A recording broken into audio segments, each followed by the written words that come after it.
ഇതാരാ അച്ചമ്മേ? സ്റ്റെല്ലയെ നോക്കി കിച്ചു ചോദിച്ചു. ദേ ഈ നിൽക്കുന്ന നിന്റെ വല്യേട്ടനോട് ചോദിച്ചു നോക്കിക്കേ, ഇവൻ പറയും ഇതാരാണെന്നൊക്കെ.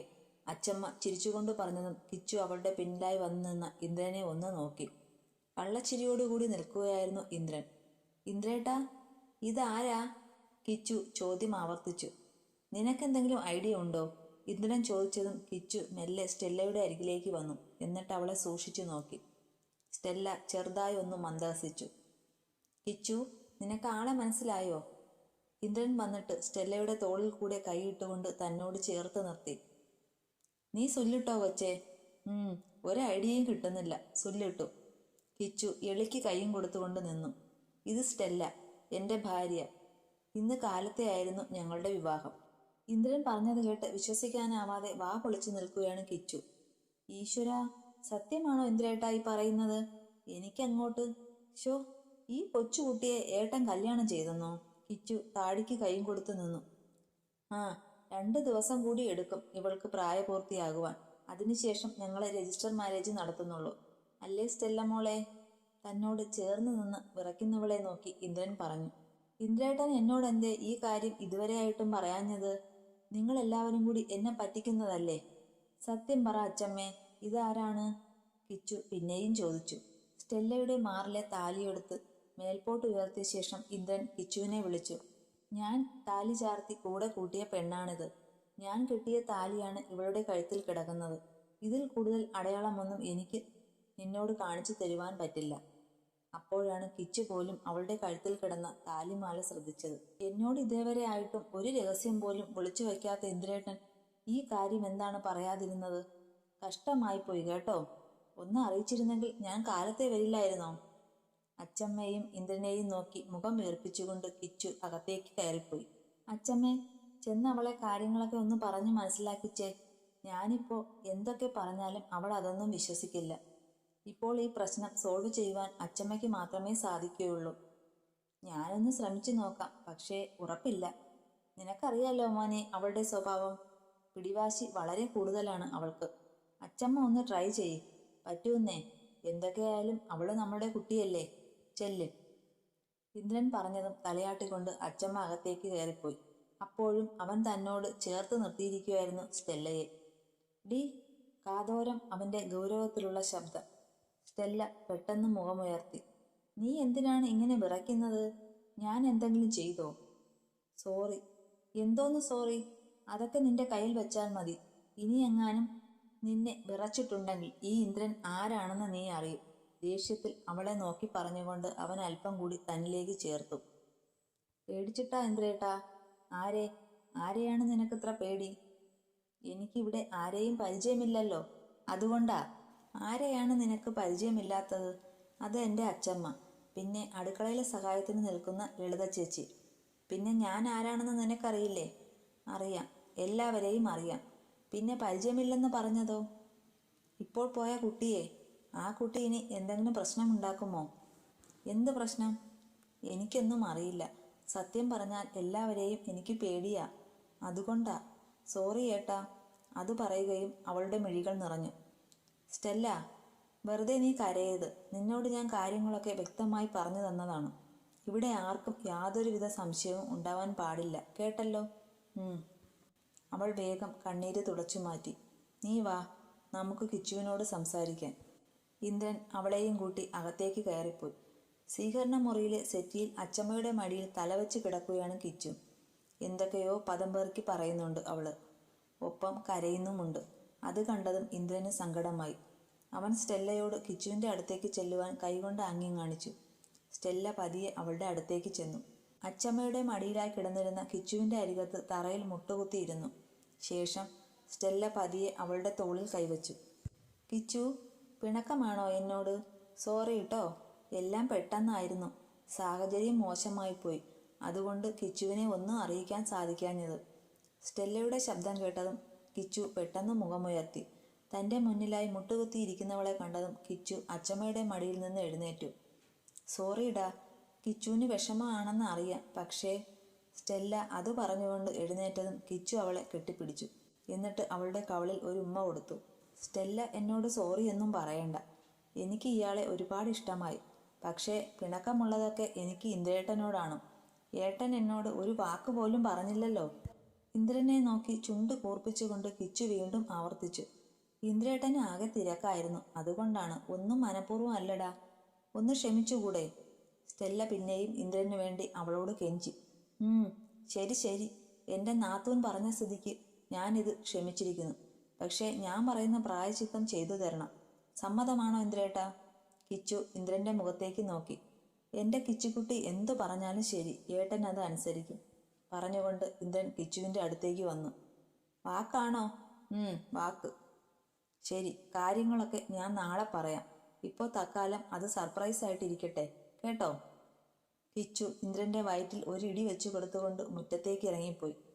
സ്റ്റെല്ലമോള് കാരണമാണ് കിച്ചു പൂച്ചക്കുഞ്ഞിനെ പോലെ പതുങ്ങിക്കിടന്നത്. ഇല്ലെങ്കിൽ അവളിപ്പോൾ പുലിക്കുട്ടി ആയേനെ, കേട്ടോ മോനെ?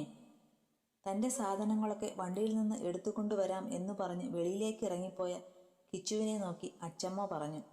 അത് ശരിയാണെന്ന അർത്ഥത്തിൽ ഇന്ദ്രൻ തലകുലുക്കി. എന്നിട്ട് മുഖം തിരിച്ച് ഒന്ന് നോക്കി. അവൻ്റെ നോട്ടം കണ്ടതും സ്റ്റെല്ല പെട്ടെന്ന് മുഖം കുനിച്ചു. ഇന്ദ്രേട്ടാ, ഒന്ന് ഹെൽപ്പ് ചെയ്യാനായി വരുമോ? കിച്ചു ഉറക്കെ വിളിച്ചു ചോദിച്ചു. ഇന്ദ്രൻ പെട്ടെന്ന് തന്നെ ഇറങ്ങിപ്പോവുകയും ചെയ്തു. കിച്ചുവിനെ മോൾക്ക് അറിയാമോ? അച്ചമ്മ ചോദിച്ചതും അവൾ നിഷേധാർത്ഥത്തിൽ തലകുലുക്കി.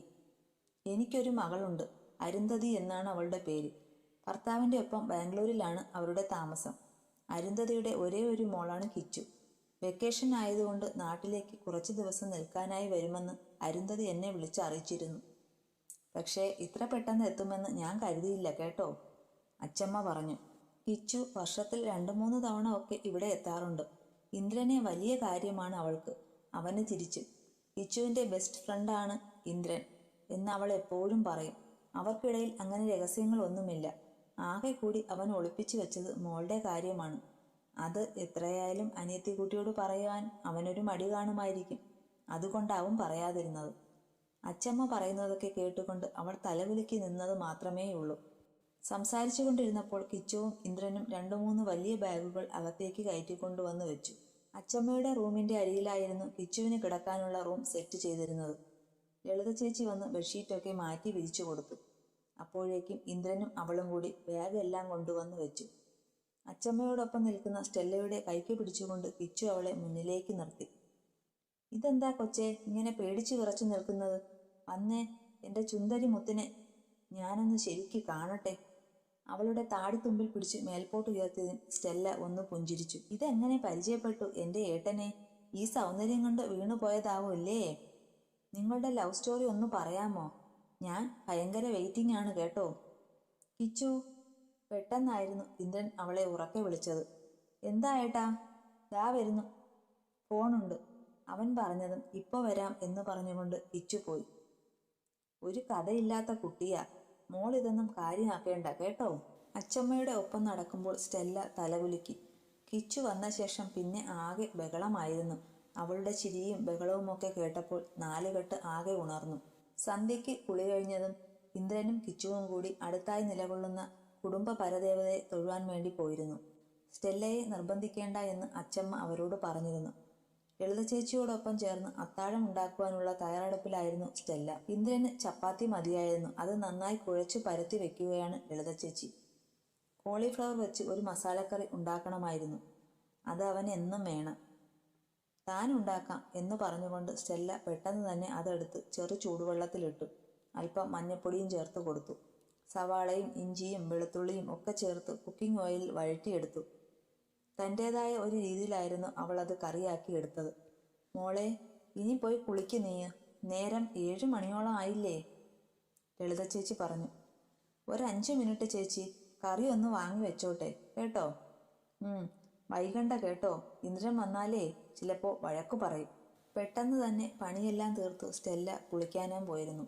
റൂമിൽ എത്തിയ ശേഷം വാതിൽ മെല്ലെ ചാരിയിട്ടു.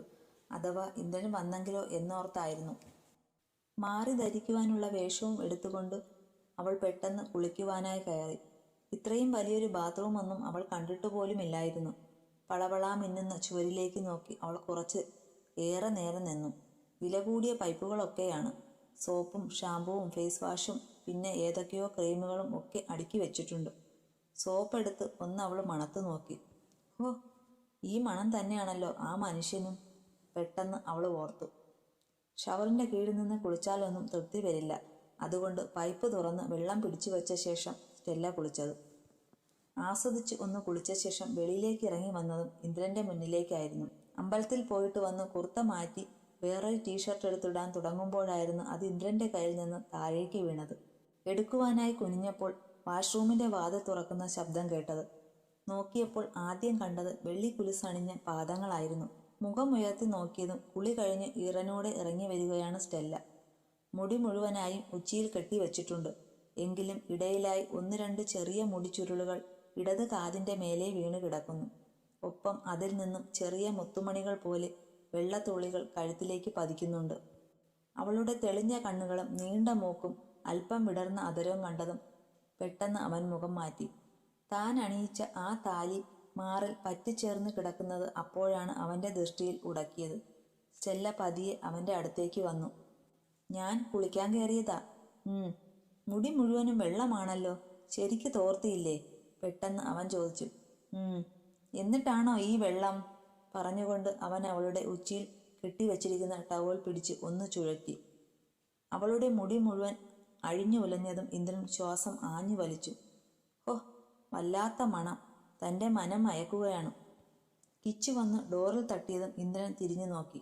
അകത്തേക്ക് വന്നോട്ടെ ഏട്ടാ? അവൾ തല മാത്രം ആദ്യം ഉള്ളിലേക്ക് ഇട്ട് ചോദിച്ചുകൊണ്ട് പിന്നീടാണ് കയറി വന്നത്. അതെന്താടാ അങ്ങനെ ഒരു ചോദ്യം? പതിവില്ലാത്തതാണല്ലോ. ഇന്ദ്രൻ അവളുടെ കാതിൽ പിടിച്ച് ഒന്ന് കിഴുക്കി. അല്ല, ഈ സ്വർഗത്തിലെ കട്ടുറുമ്പ് ആകേണ്ടല്ലോ എന്ന് കരുതിയ. മേടിക്ക് നീയും, ഒരു കട്ടുറുമ്പ് വന്നേക്കുന്നു. അല്ല, ഈ പറഞ്ഞതുപോലെ ഫസ്റ്റ് നൈറ്റ് സെലിബ്രേറ്റ് ചെയ്യാൻ കാത്തിരിക്കുവല്ലേ? അതുകൊണ്ട് പറഞ്ഞതാണ് കേട്ടോ. കിച്ചു പറഞ്ഞു കഴിഞ്ഞതും സ്റ്റെല്ല വിറച്ചു പോയിരുന്നു. അവളുടെ മുഖത്തെ രക്തവർണം പോലും മാഞ്ഞു പോയിരുന്നു. ഇന്ദ്രൻ അത് ശരിക്ക് കാണുകയും ചെയ്തു. അതേ, ഈ കല്യാണം കഴിഞ്ഞ ആൾക്ക് സിന്ദൂരം നിർബന്ധമായിട്ട് ഉണ്ടാവണം. ഇങ്ങോട്ട് വന്നേ, ഒരു പൊട്ട് തൊട്ട് തരട്ടെ. കിച്ചു അവളുടെ കയ്യിൽ പിടിച്ചുകൊണ്ട് നിലക്കണ്ണാടിയുടെ മുന്നിൽ കൊണ്ടുവന്ന് നിർത്തി. അല്പം സിന്ദൂരമെടുത്ത് നെറ്റിയിലൊരു വട്ടപ്പൊട്ട് തൊടാൻ തുടങ്ങിയതും അച്ചമ്മ അവളെ ഉറക്കെ വിളിച്ചു. മോളെ, അരുന്ധതി വിളിക്കുന്നു, ഇങ്ങോട്ട് വായോ വേഗം. അയ്യോ അമ്മ.